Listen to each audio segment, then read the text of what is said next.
Good morning, family. Welcome. Good to see you again. Guys, this is exciting. Second episode of the revamped channel, which by now I hope you know is now called The Spirited Planter. Good to see you again. Happy Sunday. Guys, we're going to go deeper than plants. It is possible to go deeper than plants. Yes, it is. Okay, so today, the topic I want to discuss, I want to delve a little deeper into is how plants teach us about the beauty of diversity, whilst still being part of the whole.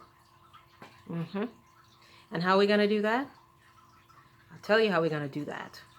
I am going to start off right here. I put it right here, guys, right there, so I can see it. Otherwise, I'll replace it somewhere. We'll know where it went. I'm going to read. Think deeply, guys. This is really cool.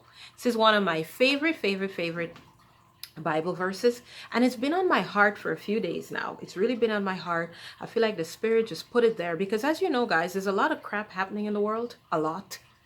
And basically, it just stems from people not loving each other. Simple as that, right? You wouldn't have what's happening, this crazy war, this tyrannical, destructive, I don't know what that is in Ukraine. You know, feel so bad for the Ukrainian people. And I do feel bad for the Russians who hate this and feel powerless or terrified. And guys, pray for them. Okay, I hope you're praying for not just the Ukrainians, for sure. Pray for them. But pray for Russians. Put yourself in their shoes. What can you do? Let's say your government was doing something crazy like that. What would you do? Are you willing to go to jail? Are you willing to be imprisoned for years or worse? Would you be willing to be beaten? Would you be willing to possibly die? Lose your freedom, lose your money, lose your house, lose everything, lose family members? Don't judge. You're not there. Pray for the Ukrainian people and pray for the Russians who are absolutely against this nonsense, okay? Pray for the world, guys. But yeah, if there was more love, you know, of the differences that people have and an understanding that, you know, just because someone's different doesn't mean they're less than you or they need to be just like you, which is weird to me, that somebody would think that everybody has to be like them or, you know, think like them or look like them or have the same nationality. It's just bizarre to me. You know, racism and ethnic, you know, separation is kind of weird to me. Really weird. I don't get it. But anyway, what does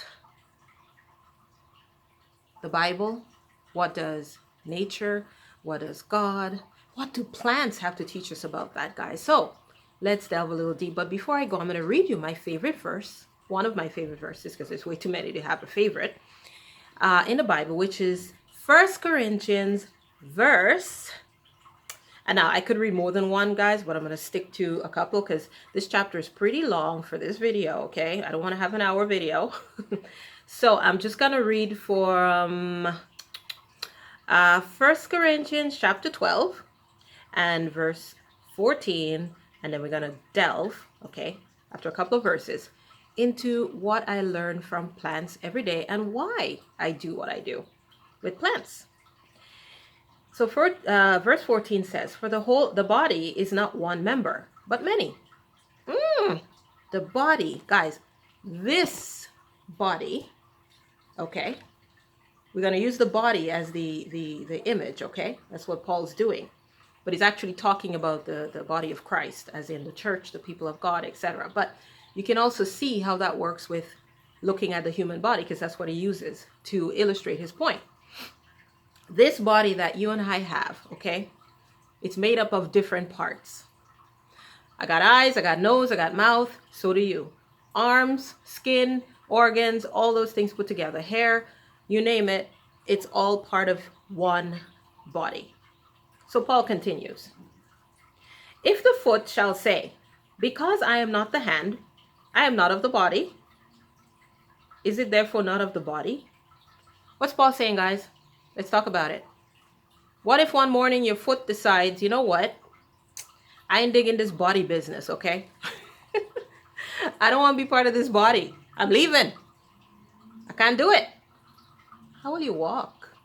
Does this mean that somehow if your foot got up and walked away that your foot was not necessary? Or that is not part of your body because it decided it doesn't want to be part of you? Next verse. And if the ear, your ears, guys, right, shall say, because I am not the eye, I am not of the body. Is it therefore not of the body? He delves a little deeper. If the whole body were an eye, where were the hearing? What's he saying, guys? If your entire body was an eye, how would you hear? Good question, right? And then he goes on, well, if the whole, meaning your whole body, were hearing, right? Like ears, okay? How would you smell? How would you smell? Right? And then he continues. I'm going to skip maybe a verse or two here. Okay? And if there were all one member, where were the body? Meaning, if you just have eyes, do you have a body? No. No, no, no, no. But now are there many members, yet one body? Now I could go on, guys. It's a pretty good chapter. Like, obviously, it's a good chapter. Take the time, read it. And I'm going to switch now. And let's delve deep into how my plants, I realized this week, how do my plants drive home that lesson? Okay. God in his wisdom, when he created all of this, you know, that you see here, these beautiful plants all around me, created each and every one of them different. But they're all part of the beautiful thing called nature, creation, plant life, right? All part, and they all have their little role to play. Small, sometimes big. An oak has a huge role. It's enormous. A little fern has a little role, but not insignificant. Without the ferns, you don't have the proper flora and fauna of the jungle floor, do you? No, you don't. Okay? So, let's go a little further. Now, I'm going to try and do this gently so I don't scare you. Okay? Now,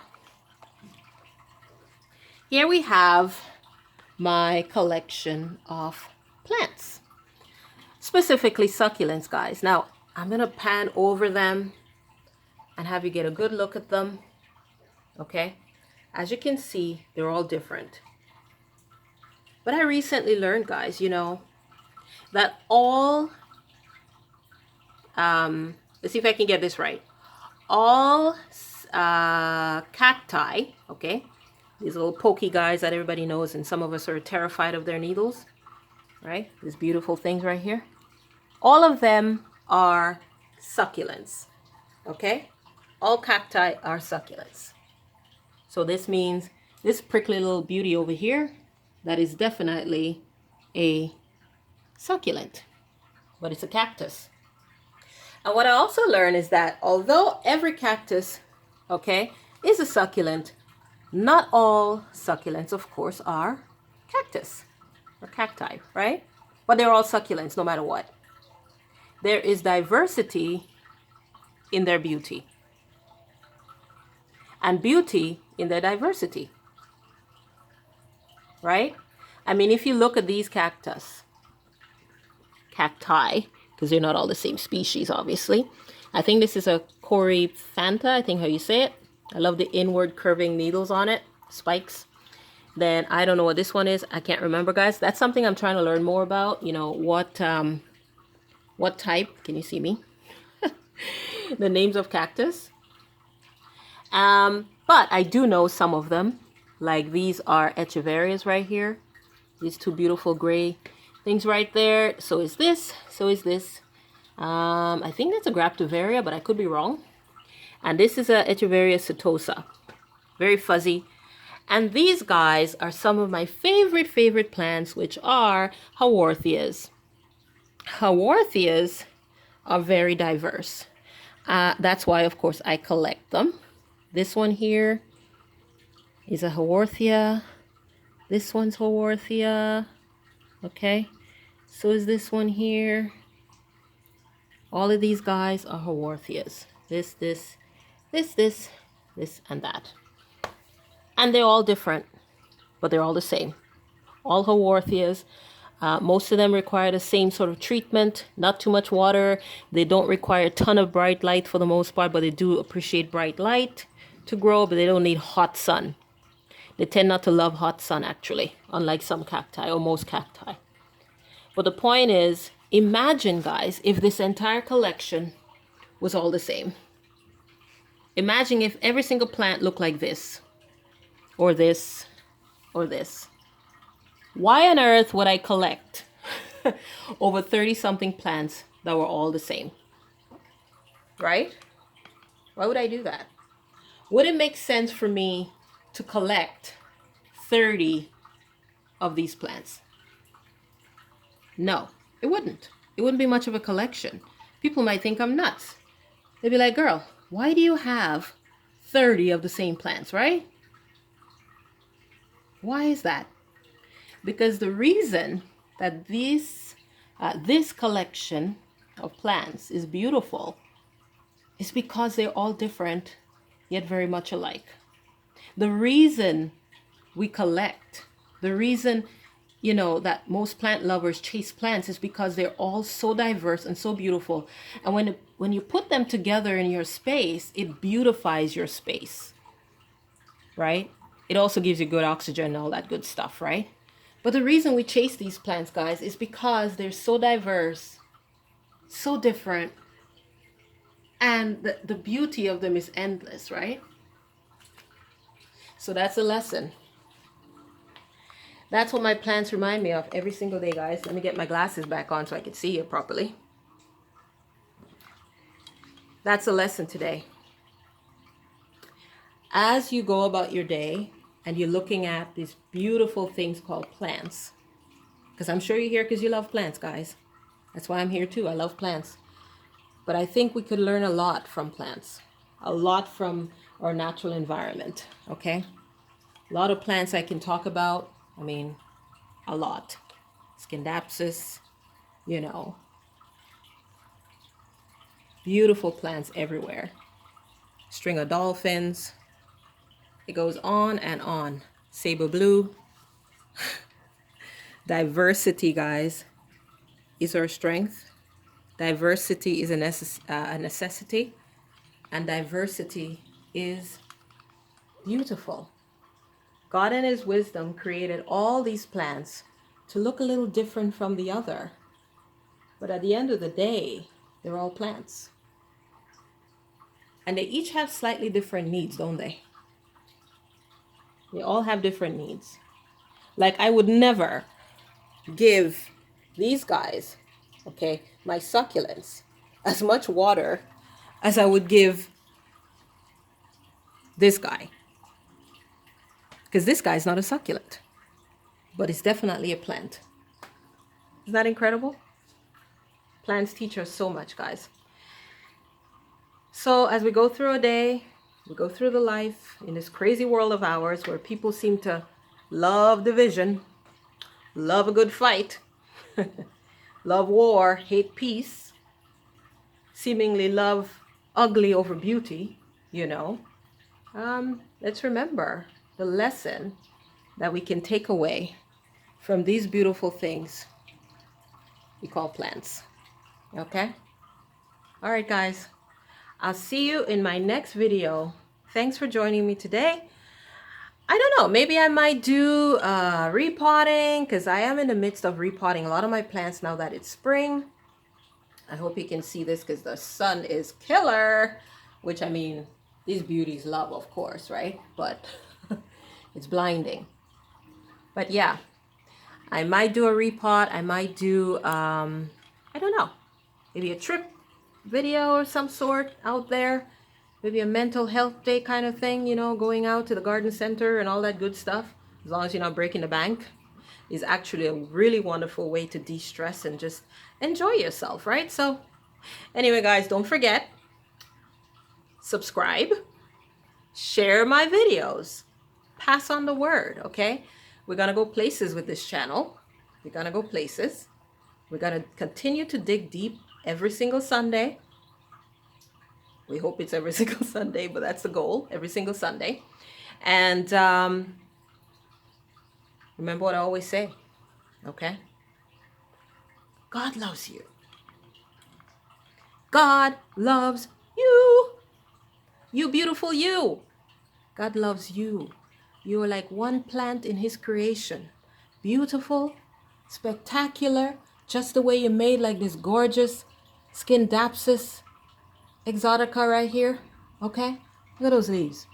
Look at those leaves, guys. I mean, how pretty is that? You're like that. Even more precious than this plant you are. So, God loves you. Don't forget that. I love you. And I'm grateful for you for joining me and sharing in this adventure with me. And hey, love each other. Love each other. Love is better. Much better than hate. Love is better than division. Love is better than anything. All right? Take care, guys. Mwah! Bye-bye.